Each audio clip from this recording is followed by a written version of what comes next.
right, welcome. Good morning, everyone. Welcome to Condensing Your Course for Shorter Terms, Preparing for Summer 2021. My name is Lydia Treadwell, and I am a Senior Learning Experience Designer with LSU Online, and I'm joined by my co-host. Lynn, you want to introduce yourself? Hi, everyone. I am Lynn Namens, and I'm also a Senior Learning Experience Designer with LSU Online. If you're not familiar with LSU Online's design and development team, we are a service and support division for LSU faculty. For LSU Online, we partner closely with faculty to design high quality learning experiences that incorporate instructional design, user experience, and other design principles.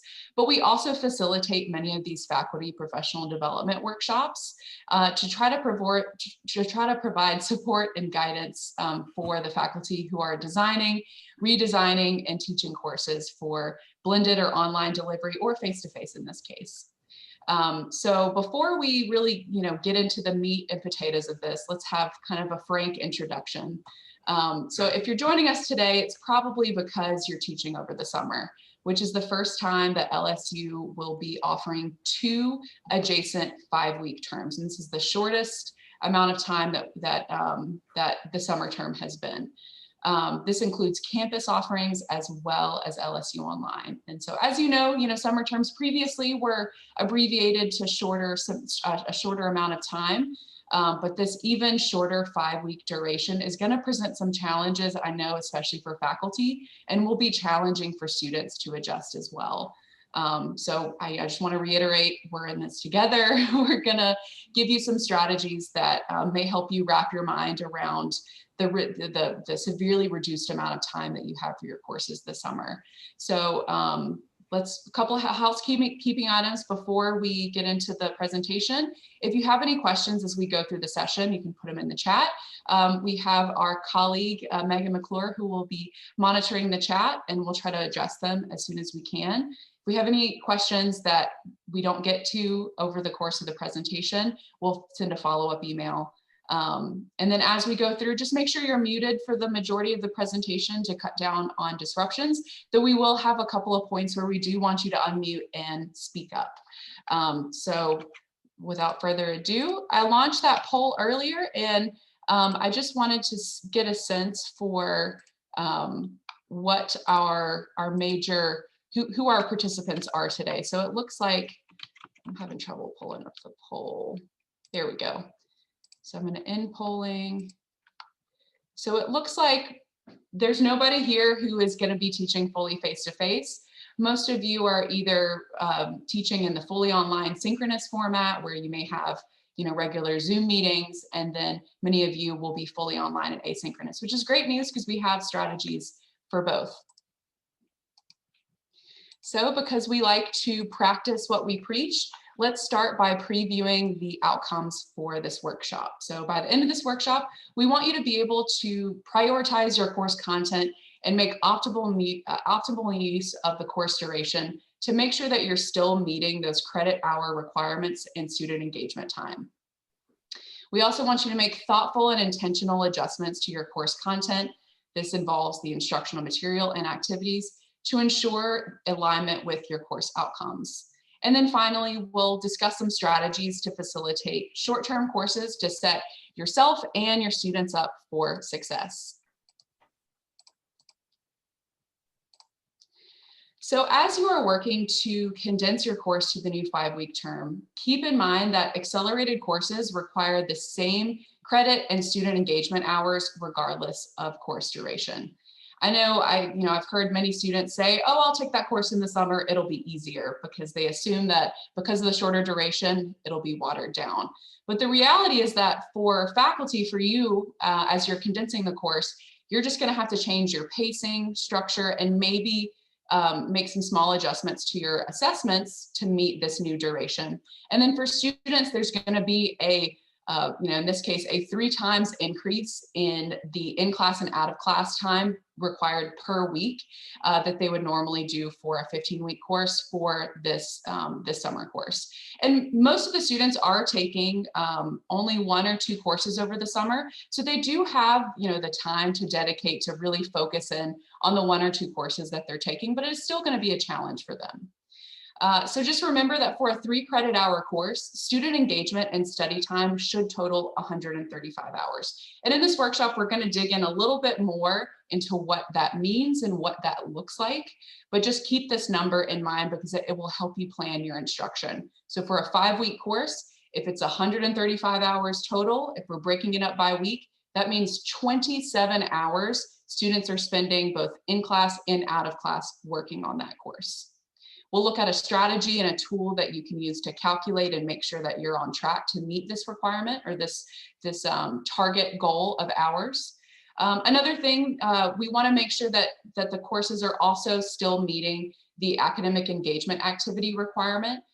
This means that students are submitting an academic activity by the census date, which is usually on or before the 5th day of the term, which is what financial aid uses to verify that students are actively participating in the course. So we have this on the census date as well as the last day of the class.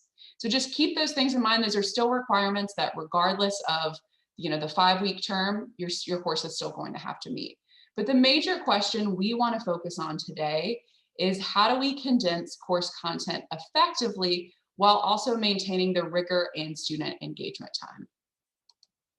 So how are we going to do this? So when we were conceiving of this workshop, we really wanted to think about it in 2 different phases. So phase 1 is what we're in now. We're trying to plan for how we're going to condense our course materials into this 5-week term. Or, not necessarily for 5 weeks, it could be for a 7-week term or a 10-week term. We're going to focus on some strategies for that first planning phase of preparing for the summer. And then we're going to provide some tips and strategies for when you're actually facilitating the course within the 5-week term. So I'll turn it over to Lynn. She's going to start reviewing our first tips for condensing your course materials. Thank you, Lydia. So the first strategy we want to focus on is just to take a step back and inventory your course. See what you have, take a look at it, and look at it in the lens of your learning outcomes. Because from then it's going to help you determine what information is essential to mastering those outcomes. Like Lydia said, those course learning goals, those are the same regardless of if your course is 15 weeks, 8 weeks, or 5 weeks. Those are not negotiable. So this activity is something that should be done and can be done for any type of course, whether it is that 15-week or that 8-week or shorter term. We use an alignment map, which is kind of a course blueprint that allows us to see those connections to make sure that everything is in service of those course learning goals. But it will also help you guide your decisions on how you'll handle those other course components, your assessments, materials, and activities. So it's really all about making sure that everything in your course is intentional and purposeful.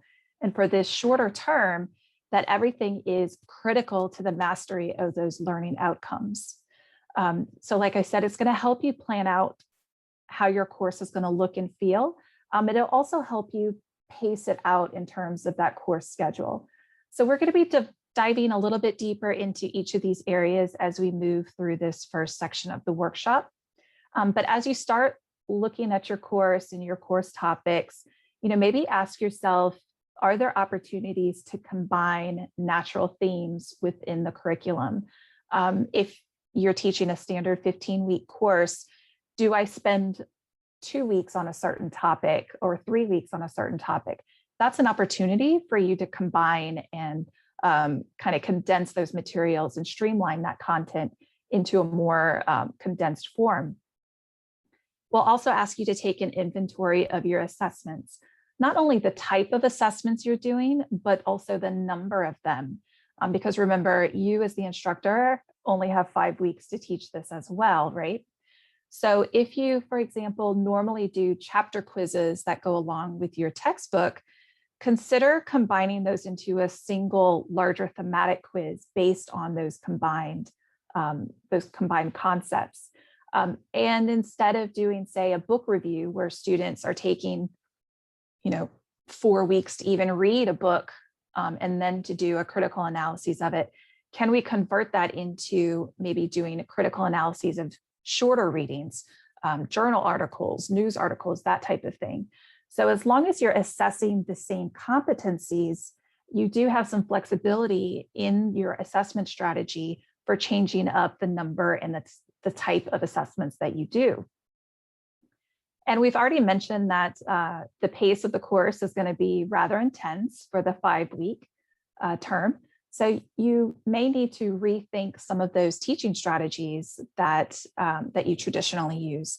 So consider setting up a framework that allows students to engage in those conceptual topics before they come to class. So maybe do some of those readings or watching some videos. You may be familiar with the term flipped classroom, where you spend that time before class kind of going through the materials and spend your class time with students on that application and discussion.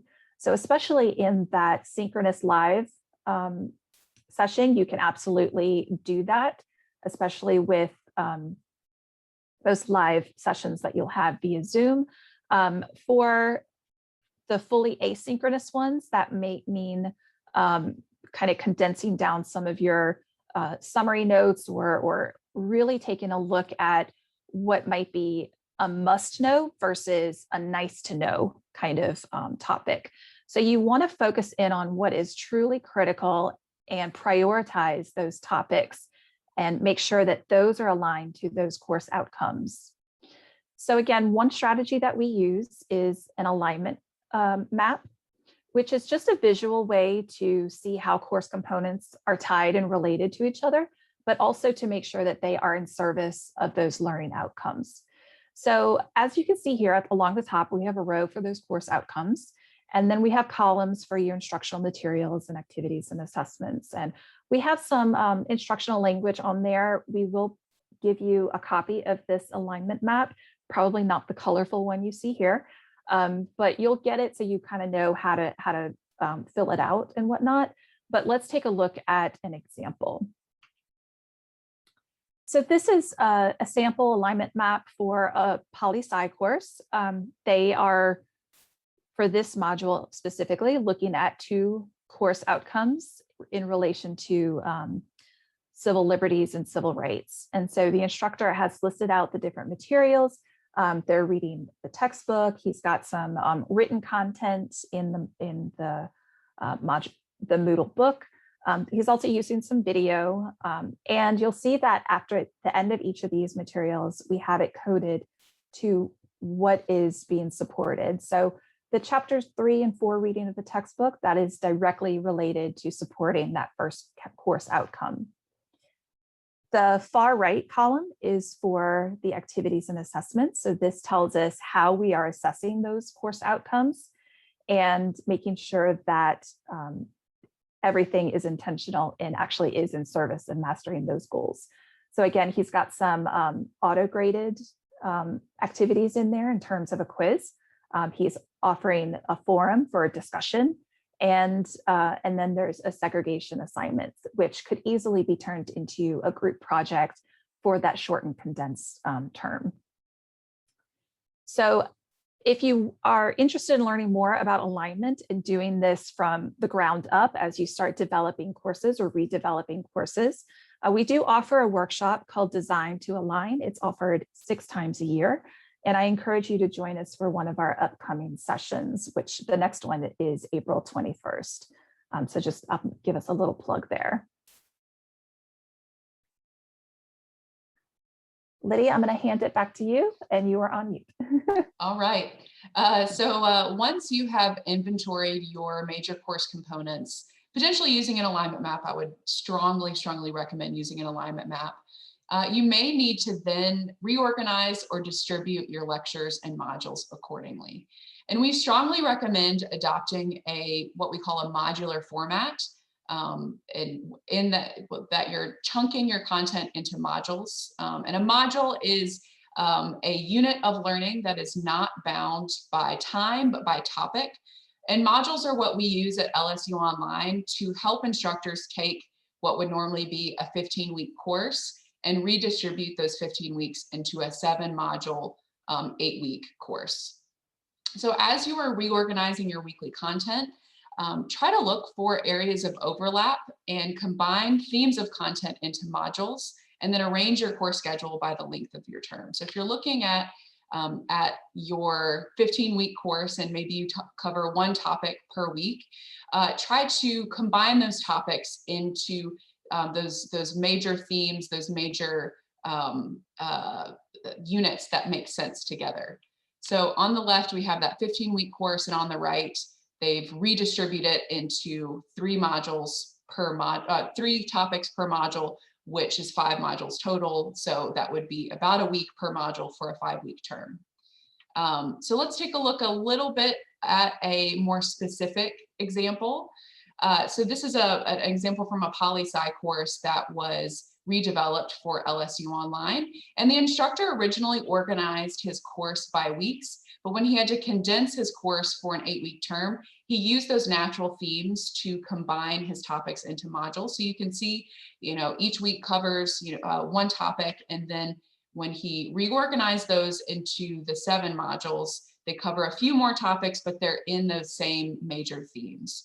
So remember, a module is simply a unit of learning. Don't think of it as a single week, but if you have 5 modules in a 5-week term, it is going to be about a week per module, but it doesn't have to be a 5 module structure for a 5-week term.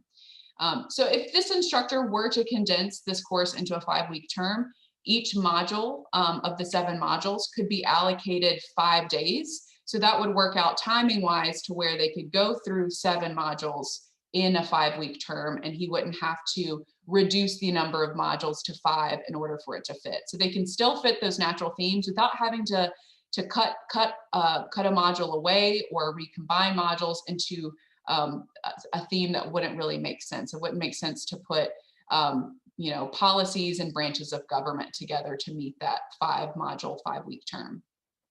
He could also use this same 7-module structure for his 15-week course. So once you make these changes, once you've kind of reallocated your topics into modules, it does make it a little bit easier for you to pivot and offer the course for different lengths of terms. So for the 7-module course, each module would take about 2 weeks in a 15-week term.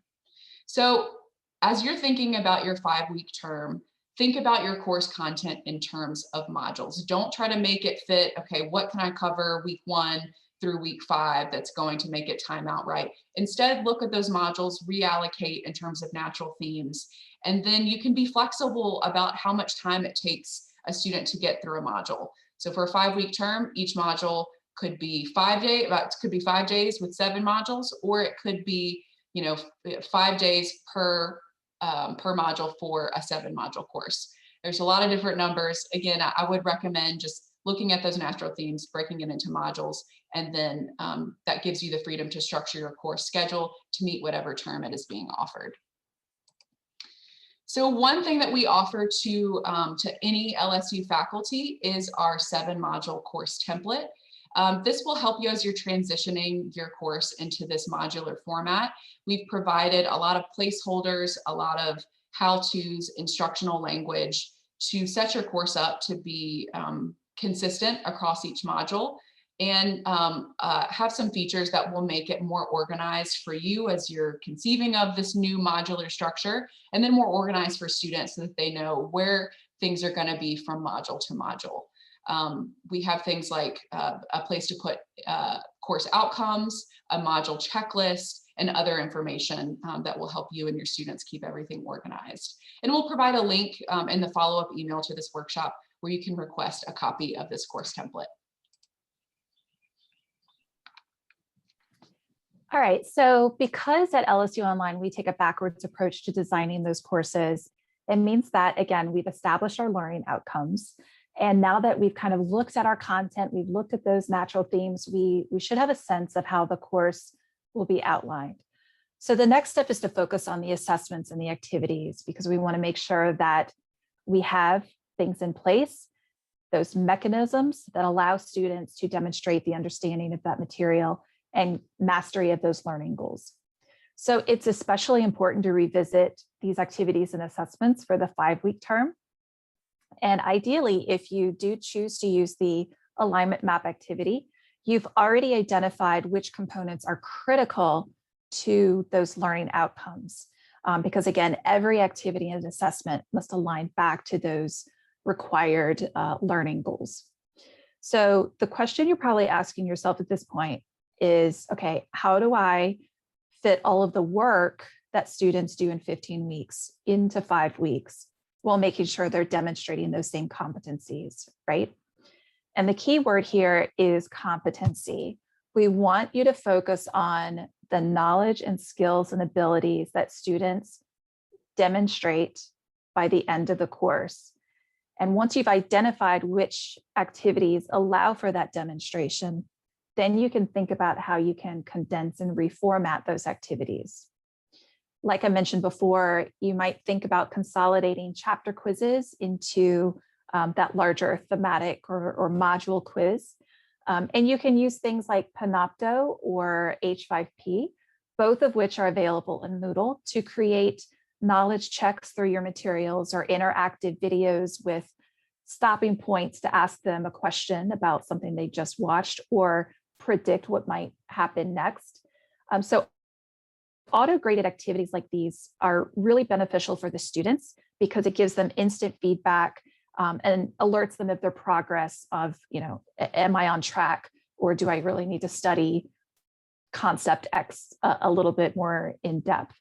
It also allows you to monitor your class's progress. In the event you need to pivot and provide additional support and resources or supplemental materials, that helps them get kind of back on track, and you can use it as an intervention tool. So if you have a final large project that has multiple phases, typically a lot of them do, you might consider breaking that project into phases or stages, such as a topic proposal, a first draft, et cetera. And it allows students to stay on track for that larger project if you have dedicated deliverables points for them, so that they're not trying to cram everything in the night before. I'm not saying students do that, but it's a possibility.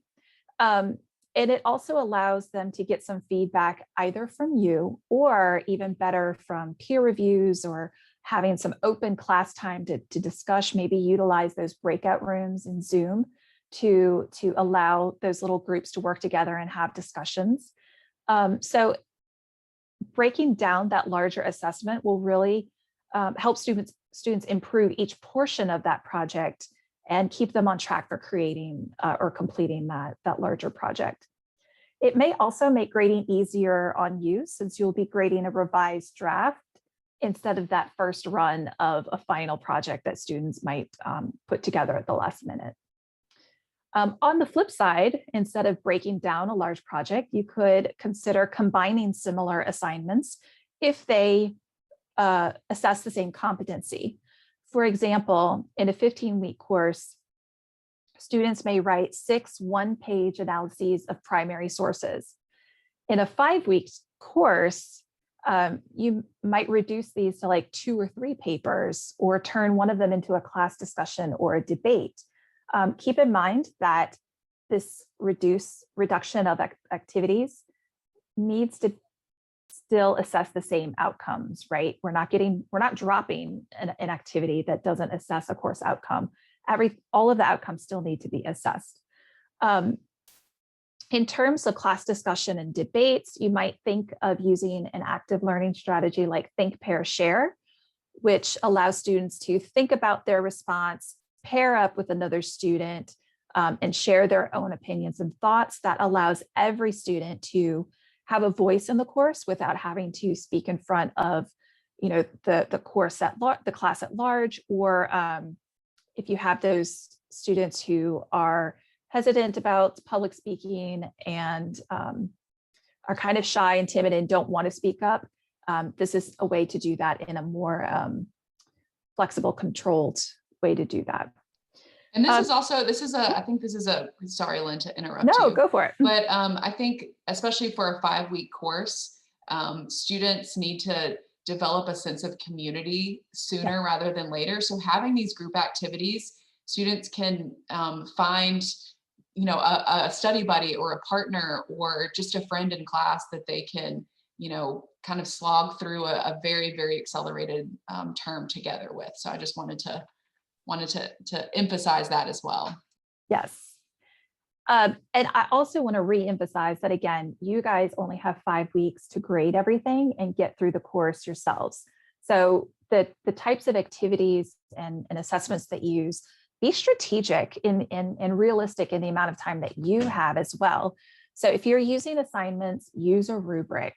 Not only does it set up the expectations for students on what your standard is, but it's also going to expedite your grading in Moodle, especially if you can quickly point and click the different criteria and then give overall individualized feedback at the end. You could also allow for group submissions, or if you are using breakout rooms in Zoom, or if you're using discussion forums in Moodle, have those students work in groups, come up, discuss together, and come up with a single submission for that prompt or for those questions. And that way you're not grading 50 forums every discussion forum. You might be, grading 10 of them. So think about different ways to allow students to take ownership in their learning, but be strategic in how you can grade them as well. So now that we have established our assessments and activities, the next step is to look at that course content, right? So again, the course content needs to be aligned to those course goals, and we need to make sure that it is there so that they can successfully pass whatever assessments that you have planned for them. So the coverage of the materials is important, but I want you to also think about the time it takes for students to get through those materials, right? So while it may be tempting to leave all of the assigned readings and things that you have in your normal 15-week course, in a 5-week term, there's just less time to get through those materials. And you may find as you're looking through what you have that some of the material covers the same concepts.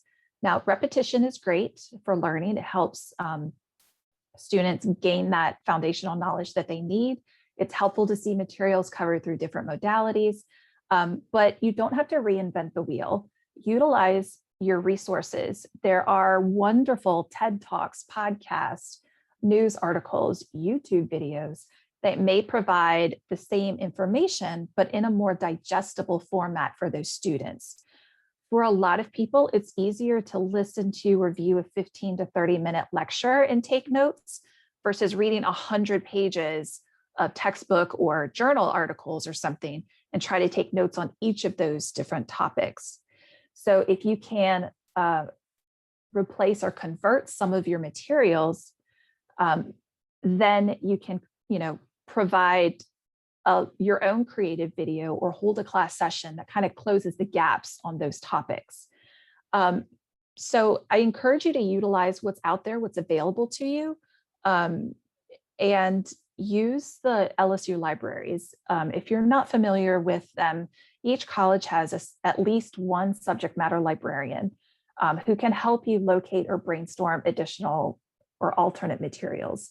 Keep in mind, however, that summer term is not that far away, and there's no guarantee that they have capacity or that they'll be able to, find everything you need in time. So definitely do your own research, but if you're going to seek assistance from them, do it early so that they do have time to help you out. And secondly, like I said, think about the different ways you can present material, but also have students review content before, how they review content before, during, and after class. Think about how you can get them engaged in the content. A lot of times people say you don't really know a topic until you have to teach it. And so get them involved in that content. Maybe let them be moderators or facilitators of a class discussion, or be a group leader and kind of monitor the discussions for a class. You could also provide questions before class that students must be prepared to discuss, and then do that partnership or assign groups to allow them to take collaborative notes. Like Lydia said, encourage study buddies, And so if you are not sure where to start, I do want to plug our designer in residence program to go for ideas. If you're not familiar with this program, there is a member of the LSU Online Design and Development team assigned to every college on campus who has a dedicated day specifically for that college for faculty to schedule appointments and meet with them and discuss course design and redesign things just like this. So definitely take advantage of them. But for now, we're going to move into an actual example of a course that kind of did this reconfiguration. So in this course, during the normal regular semester, the instructor has some written content. There's a textbook, so they read about 50 to 80 pages, in addition to 3 journal articles. All of the material covers basically the same concepts, but in these different forms, right? And the students are spending about 10 to 13 hours of reading this information between Monday and Wednesday. That's not a lot of time. And we'll talk about the 10 to 13 hours and how we calculate that in just a bit.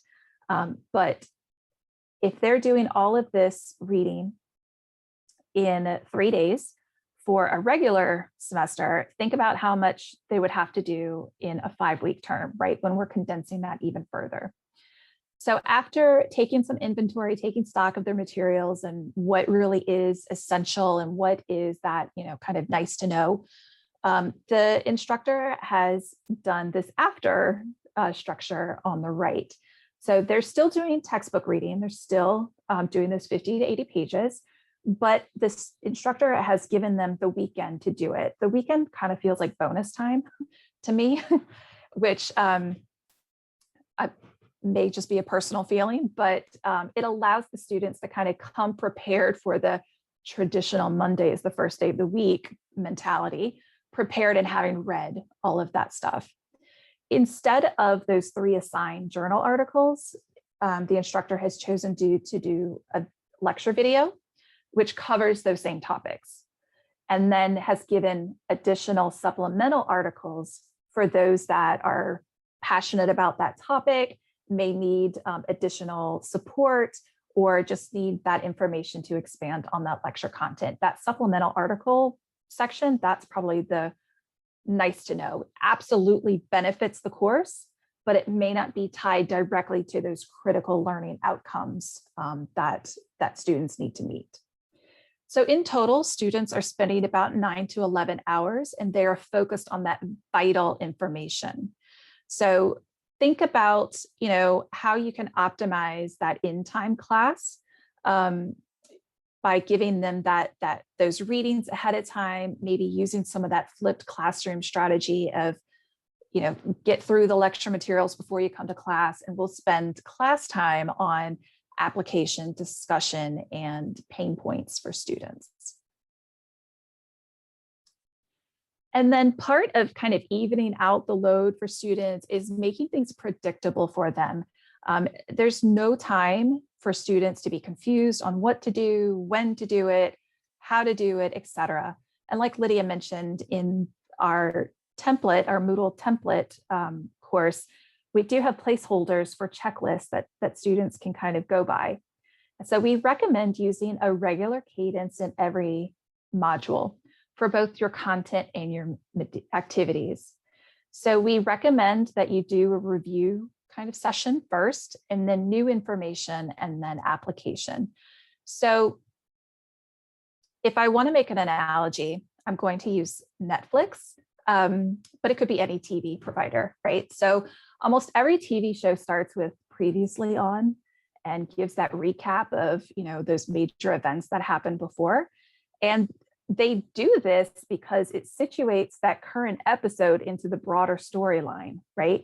It makes those connections. So, oh, I forgot Dave died in episode 2 or whatever, but that's going to be important because it's coming up in this episode, right? So it's the same kind of concept here. We want to provide a recap for students or tie what they've learned previously to what they're about to learn. And this doesn't need to be huge or complicated. It could be a 2 to 3 minute video. It could be kind of an oral quiz at the beginning of class. I know Lydia has done that in her art class. Do you want to speak to that, Lydia? Yeah, so especially when we think about the long weekends that they have sometimes, I would lecture Monday through Thursday, and then we would have Friday, Saturday, and Sunday off. And so Mondays, I would start out with a kind of low stakes pop quiz. And it was amazing how little they had retained from the previous week, and how just having that review at the beginning where they're forced to respond and see if they still remember, it was a good starting point for that lecture, because oftentimes I would need to go back and do a little bit more of an extensive review, kind of after doing testing the waters to see what students had retained from the previous lecture. So I definitely recommend like checking in, finding some kind of way to assess very, very quickly where students are at week to week, or even lecture to lecture. Yeah. And so after you've done that review, you kind of know where they're at. They know what's coming up next. Obviously present your new information, and then end it off with an application activity. So that formative auto-graded quiz, discussion, etc. And then we also recommend that you have a regularly scheduled programming, if I'm going to keep with the TV theme here. So making sure that you follow the same due date. So, make everything due at 11:59 p.m. Make all of your quizzes due on Thursdays. And these are not suggested dates. I just kind of pick them at random, but do what makes sense and then keep to that format. And then in part of that, you can also create a study plan for your students. This is an example of a study plan for Math 1022. This is a kind of an intense math course. And so they have created this kind of success plan for their students, which kind of goes through, you should be doing your preview, do your homework, take your quiz, this is how you do your exams, etc. And then within each of those things, they've gone even further and said, take the quiz, review the quiz, take it again, all those different pieces that help students set themselves up for success. And then I want you to remember that your credit hours have not changed, right? We've talked a lot about reconfiguring, restructuring, kind of condensing, but your credit hours have not changed. That is a requirement. So as Lydia said, that target number for 3-credit course is 135 hours. And the way that is determined is your in-class time, where if we're looking at a traditional face-to-face course, that's butts in the seats time, right? That's literally the time they spend sitting in front of you, listening or not listening to your lectures, right?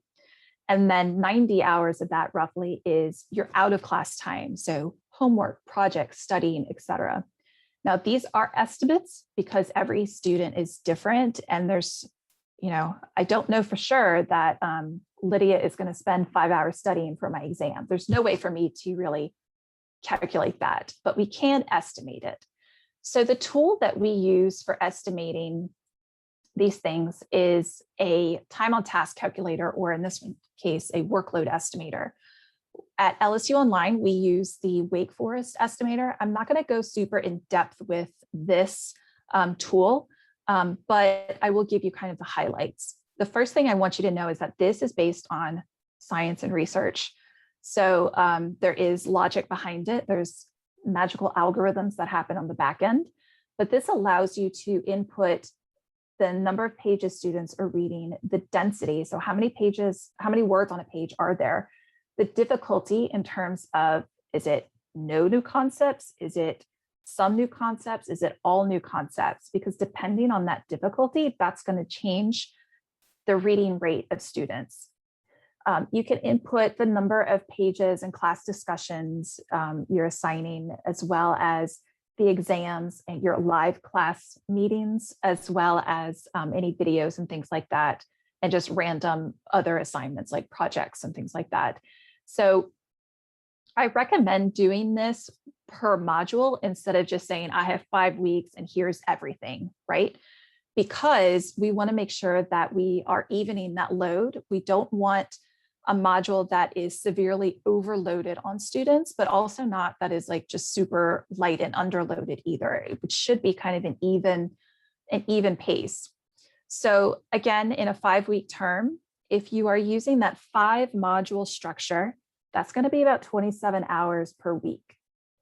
If you are using a structure that is 7 modules and just reconfiguring the pace a little bit, each of those modules in the 7 module structure would be about 19 to 20 hours. But remember, they're doing that within like 5 days.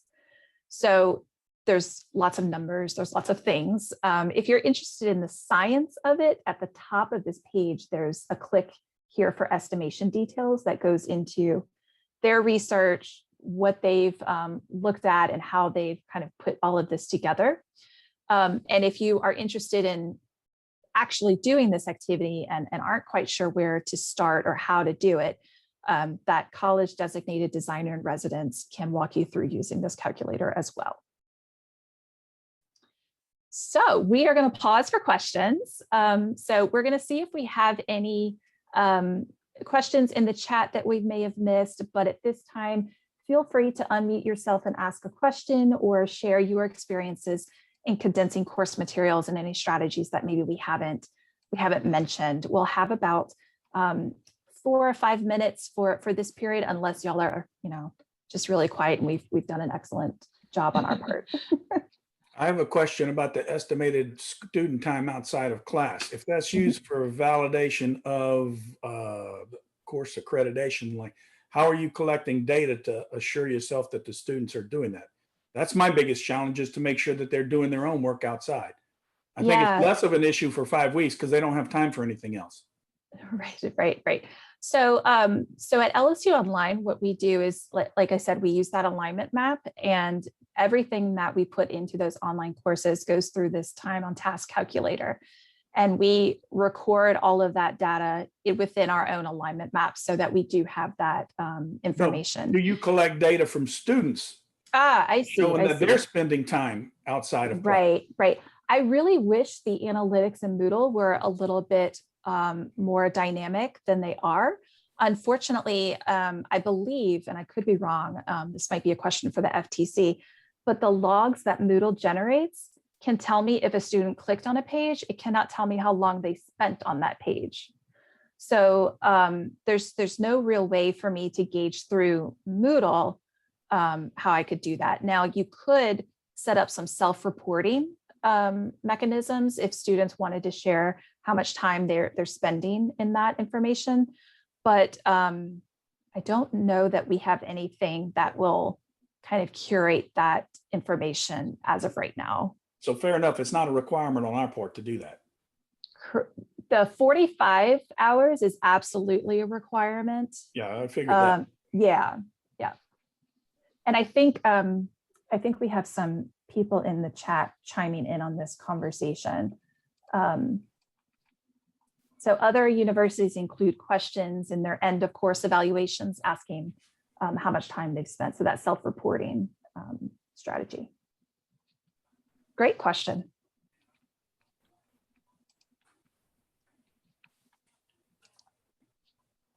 Anything else anybody wants to share? We have about a minute before we need to move on.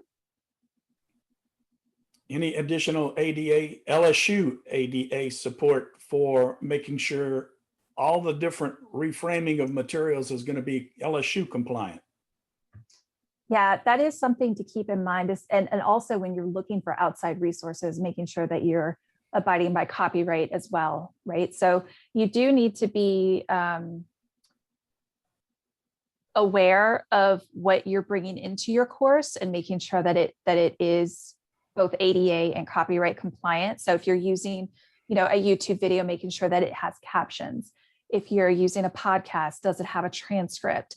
If you are doing a PDF, is it, not a scan of a piece of paper, but is it searchable and things like that? So just like you would in a normal semester offering, any materials that you bring into the course do have to be compliant with ADA and copyright. All right, well, I'm going to hand it off to Lydia to continue phase 2 of this process. All right, thanks, Lynn. So once you have planned and kind of wrapped your mind how you're going to deliver your course over the 5-week term in 5 modules, 7 modules, 10, I wouldn't recommend doing it in 10 modules. But now it's time to focus on some strategies for facilitating an accelerated course so that students aren't left behind and are more likely to succeed. So in the next section, we'll talk about some more student-centered strategies that will ensure that your students are kept in the loop about expectations. So the first one is to set clear goals and communicate expectations from day one. So this holds true for any course. This is by no means a groundbreaking tip that we're giving you, but I think this is especially important to keep in mind for this accelerated course. Students are going to need more frequent support since they are going through such a shortened term. But also remember that your students have signed on for this 5-week term. So it's important to impress on them what the next 5 weeks are going to be like. It's going to be intense and there's little room for error, but you as the instructor will be there to keep them on track by regularly communicating what they need to do, course updates, and expectations throughout the semester. So you can do this by sending maybe a very transparent welcome email where you can provide some more detailed information about the pacing and structure of your course and your own expectations about student engagement and participation so that they know that this is not going to be a watered down version of your course. This is going to be the same course, just taught in 5 weeks. You could also even send out a welcome video, so that they can start developing that relationship with you, especially if you're going to be teaching asynchronously online or synchronously online so that they can start getting to know you and getting to know your face. Additionally, you may also want to create a semester schedule for all of your coursework that has lectures that you're going to cover, topics you're going to cover, deadlines, homework, and consider sending that out pretty early on, maybe even before the semester starts, so that students can start wrapping their minds around what their workload is going to be. And maybe even communicating to them what the weekly hour requirement is going to be based on that time on task. So if we're, doing 4 1-hour lectures throughout the week, that then they should be spending even more time outside of class, reviewing the lectures, reviewing the materials, working on their assignments. So just a couple of examples of this in action. This is from that same accelerated summer math course. So the instructor created this calendar, which provides an at-a-glance of all of the major homeworks, quizzes, and the exams that they have for the entire semester. So we recommend creating something like this and maybe placing it in a central location in your course, and maybe even updating it regularly should the schedule shift around a little bit. This instructor also chose to create a short video where she provided tips for success. So maybe some more detailed information about what students can do before, during, and after class to be more successful in what is usually a very challenging course. Again, I'll plug the 7-module template that you can request for your own course. This provides a couple of different places where you can set up a visible schedule. It provides a module checklist so that students can go through each of the items and make sure that they have done everything that they need to do to successfully complete that module. So second tip, again, nothing new, but provide detailed instructions and timely feedback. So again, another no-brainer. But especially if your course features a large final project, multiple written assignments, or has a heavy research component, it's really good to show students what is going to be required to complete those early on. I've seen a lot of instructors that will mention these larger projects in the syllabus, but not reveal full details until later in the semester. We recommend that you make all of those instructions available to students at the very beginning so that they can start planning their time, start seeing what all is involved in completing that project, and bringing it up regularly, especially if you're meeting synchronously at some point during the week, talking to students, okay, remember your final project is only 2 weeks away, so start thinking about X, Y, and Z. And then when you're writing those instructions, try to be as clear as possible because the more specificity and clarity you give in those instructions, hopefully the less questions that you get as students are working through the project. And then hopefully you get a better output from students because you know, they knew all of the things that you were expecting, all of the criteria that they were going to be graded on. So this could include maybe creating another short video overview. You could even potentially, depending on, you know, the subject or the example that you use, you could do a short video where you're going through an example of a project that a previous student submitted. Now, of course, you would want to make sure that you hide any identifying markers of that student's name, and maybe even get permission from that student to share. Usually they're okay with you sharing their great exemplar project. But it's really, really helpful for students to see a model of whatever that project is going to be. Now, this may not be appropriate for the level of course, so you may not want to show them an example, but maybe walk them through how they could get started or how they could finish out to meet all of the requirements that you've outlined. You also want to include a purpose statement. Why are they doing this project? Why are they writing this paper? How is this connected to outcomes? So again, tying it back to your major goals for the course, which is their learning outcomes. So you also want to be providing individualized and timely feedback. So not only on these larger projects, but any assignments or quizzes that they have throughout the course. We recommend that the turnaround time for grading be about 1 to 2 business days. And this seems like, you know, maybe a tall order, especially if you have a larger class, to turn around all of these assignments or all of these quizzes.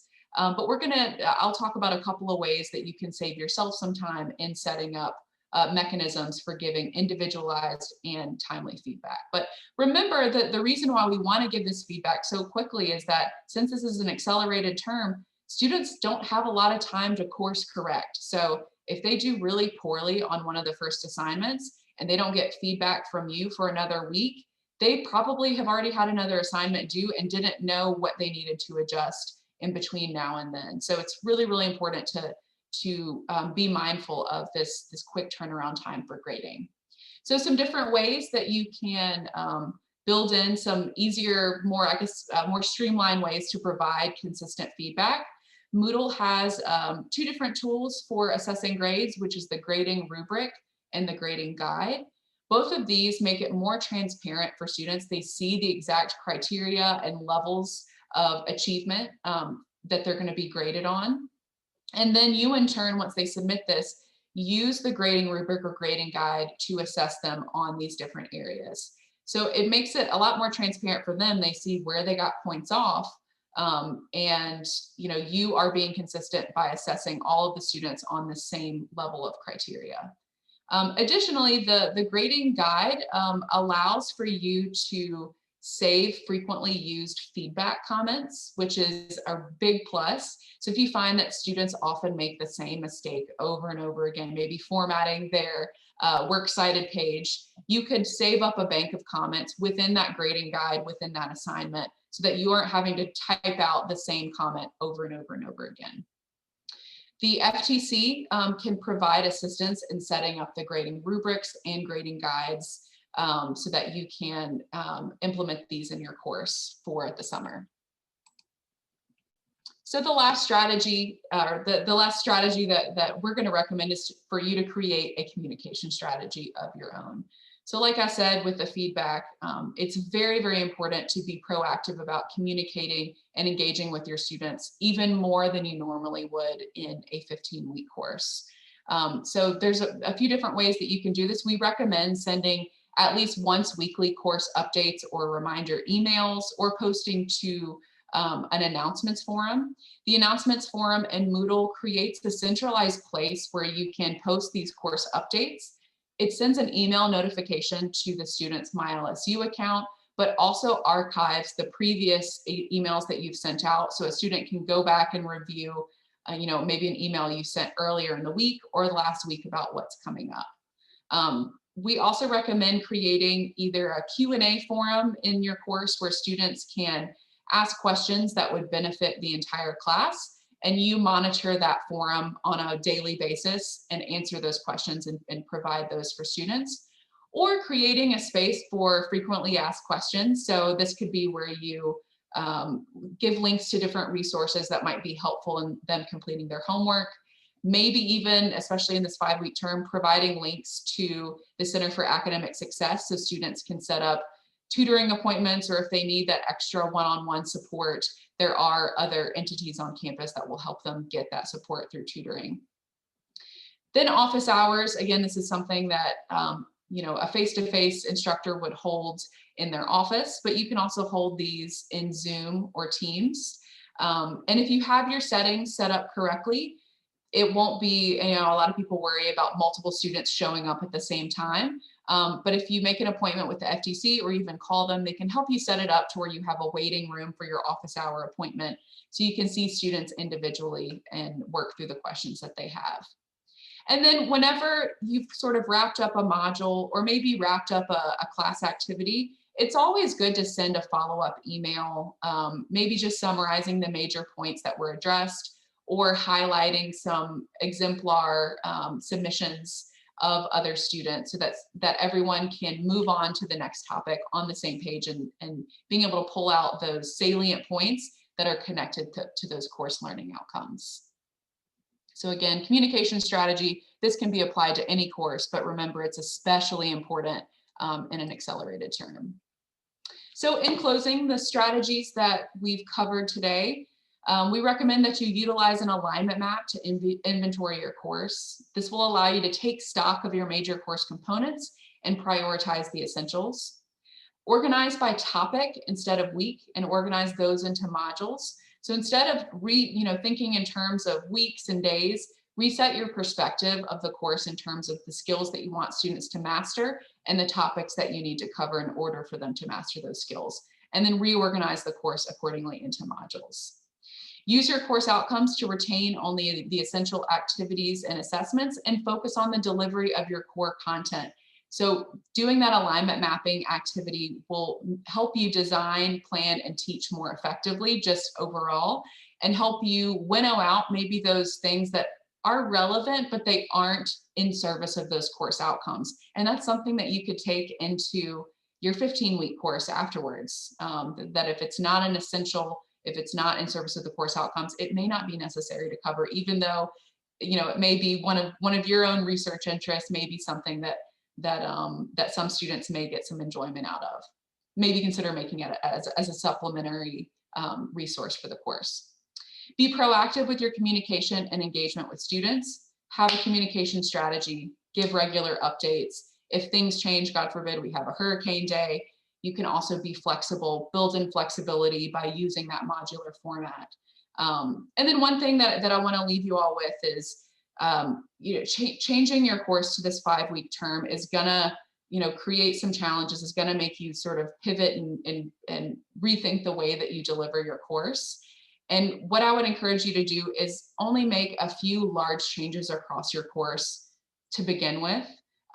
Make notes throughout the course about what students are getting, what they're not getting, what things could be changed, and then get student feedback from your evaluations and incorporate that into what you do for the next offering of the course. For some of you, you may be turning it around and teaching it in the adjacent 5-week term, and that's going to be tough, but making a few large scale changes, seeing how students do with it,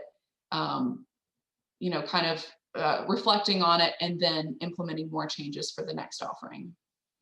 So before I turn it over to questions and next steps, I do want to plug our faculty support services resources that we provide.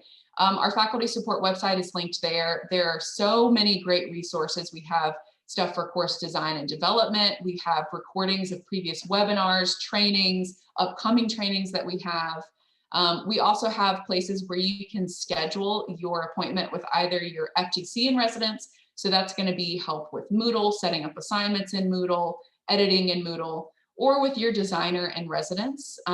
That's, rethinking different ways to present your course content, alignment, things of that nature.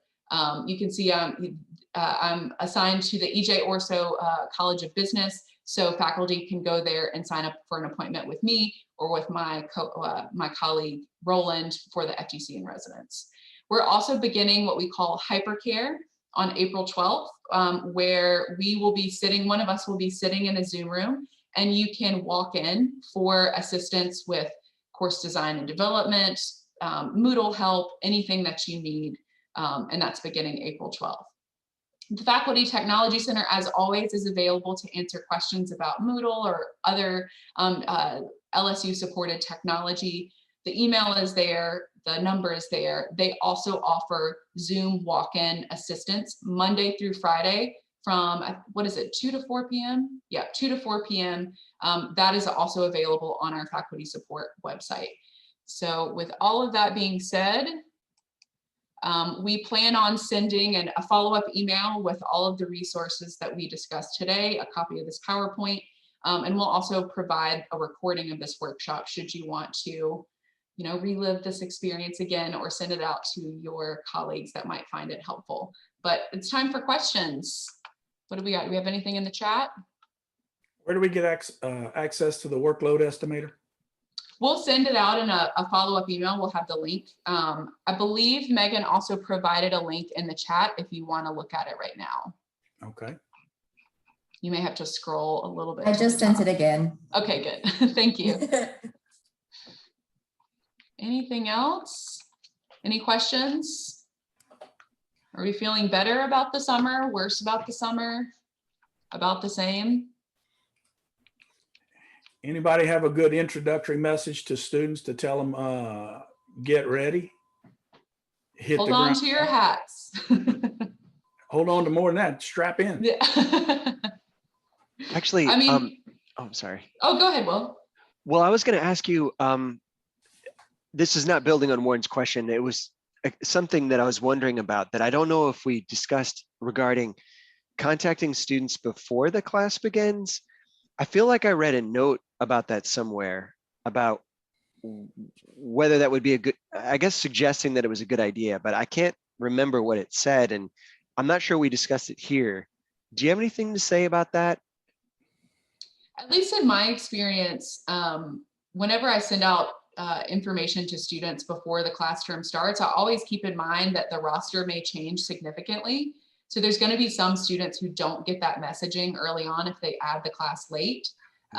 So that's why using that announcements feature in Moodle can be helpful, because it'll archive previous announcements to students who add the course late. And then also just, maybe even sending a message to those students who do add after the first day of class and just saying, hey, if you have any questions, be sure to check the announcements that I've sent out previously or send me an email. You could I think it's also, good to do it a week beforehand. yeah, in addition to sending the email with that information, there's nothing stopping you from making the course available to those students a couple of days in advance as well. So if students, when they do register, if they have immediate access, they can start getting to know your syllabus and getting to know the structure and things like that before the official term of the start. You can't really require students to do that before the official start day. So again, having that communication and reaching out to those people who may join late is really, really important. But anything that you can archive inside the course is going to be helpful for students. How far in advance can you make it available? Because the biggest challenge in our classes are making them get the textbook before the second week of class, which means in this case, they've really missed 3 weeks, 4 weeks of class. In that case, we do recommend that you send out like a welcome email or an info email up to 2 weeks ahead of term, like before it starts. And in that case, you can have a copy of the syllabus, a copy of the study plan. And if you are using a daily schedule in the course with all those due dates, communicate that information as early as possible. So that way they're ready to go day one. Exactly. So yeah, that's what we do recommend, because the roster typically becomes available about 2 weeks before the start of term. Thank you very much for all those answers. That's helpful to think about.